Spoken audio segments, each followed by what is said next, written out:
You've probably heard the name Judas Iscariot and immediately thought of one word: traitor. For centuries, that's been the story. But what if I told you there's another version, an ancient story, that flips everything you thought you knew on its head? What if Judas wasn't a villain, but the most enlightened disciple of all? Today, we're diving deep into the mysterious world of the Gnostic Gospels, specifically a text that was lost for almost 1,700 years, the Gospel of Judas. This isn't just a slightly different take.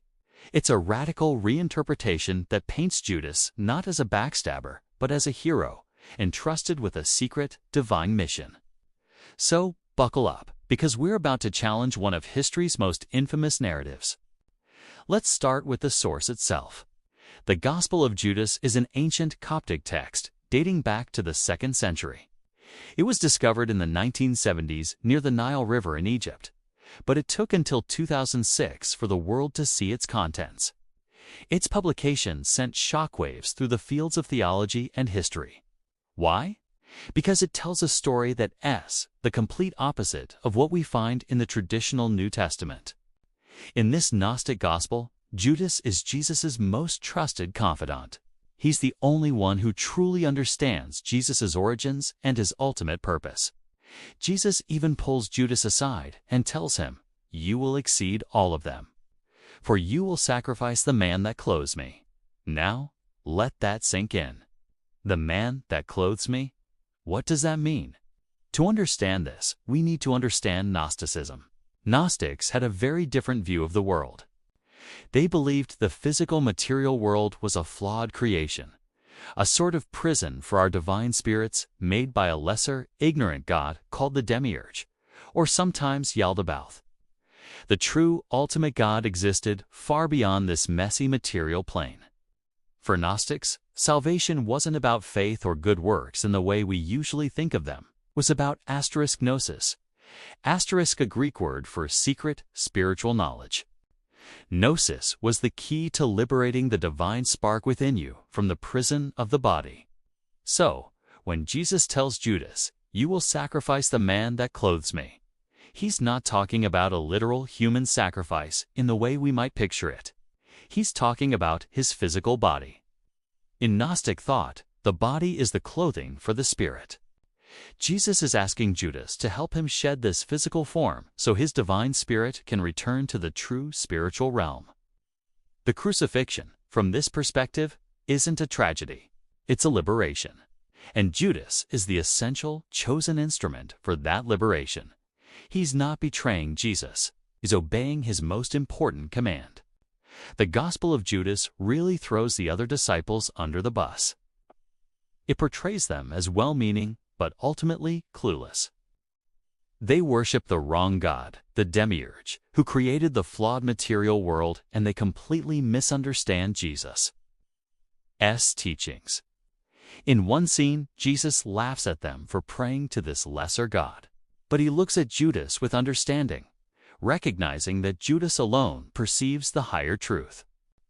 Jesus shares with Judas secrets no other person has ever seen, revealing to him the mysteries of the cosmos and the true nature of the divine.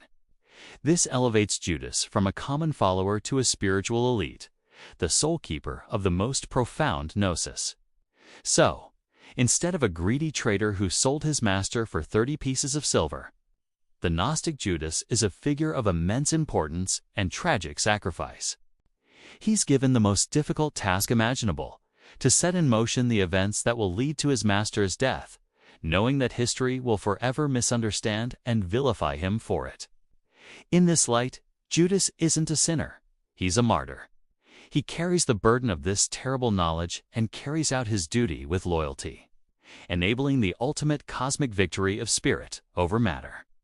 It's crucial to understand the historical context here. In the first few centuries after Jesus, there wasn't just one version of Christianity. There were many. Gnosticism was a huge, influential movement with its own texts, its own leaders, and its own theology. Groups like the Sethians, who likely produced the Gospel of Judas, saw themselves as the true inheritors of Jesus' secret teachings. However, Another group, which we now call Proto-Orthodox Christians, eventually won out. They established what would become mainstream Christian doctrine, and in the process, they labeled all other interpretations like Gnosticism as heresy. They gathered their preferred texts into what we now know as the New Testament and systematically suppressed or destroyed all the others. This is why the Gospel of Judas and many other Gnostic texts were lost for so long. The narrative of Judas, the betrayer, motivated by Satan, was the one that served the theological and institutional goals of the Orthodox Church. It was simple, it was clear, and it made Judas a perfect symbol of sin and treachery. The rediscovery of the Gospel of Judas has been a game changer. It doesn't mean we have to throw out the traditional story, but it gives us a stunning glimpse into the incredible diversity of early Christian thought. It proves that the big questions about Jesus' nature, the meaning of his death, and the path to salvation were fiercely debated. It reminds us that history is often written by the victors, and the voices of the losers can be silenced for millennia. So, who was Judas? A despicable traitor, or an enlightened hero? The Gospel of Judas doesn't give us a final definitive answer to that question. Instead, it opens up a fascinating new perspective. It challenges us to look beyond black and white narratives and to think critically about how stories are formed and who gets to tell them. It asks us to reconsider the very meanings of betrayal, loyalty, and sacrifice. In the end, the Gnostic portrayal of Judas presents him not as the archetypal villain, but as the ultimate insider, the one disciple who truly got it. He was the key player in a divine cosmic drama, a loyal servant who performed a necessary, albeit painful act to free the divine spirit of his master. It's a powerful and thought-provoking story that enriches our understanding of one of history's most complex and controversial figures. What do you think? Does this ancient text change your perception of Judas? Let me know your thoughts in the comments below. It's a fascinating topic, and I'd love to hear what you think. Thanks so much for watching.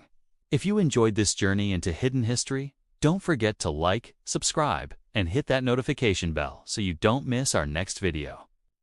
See you next time.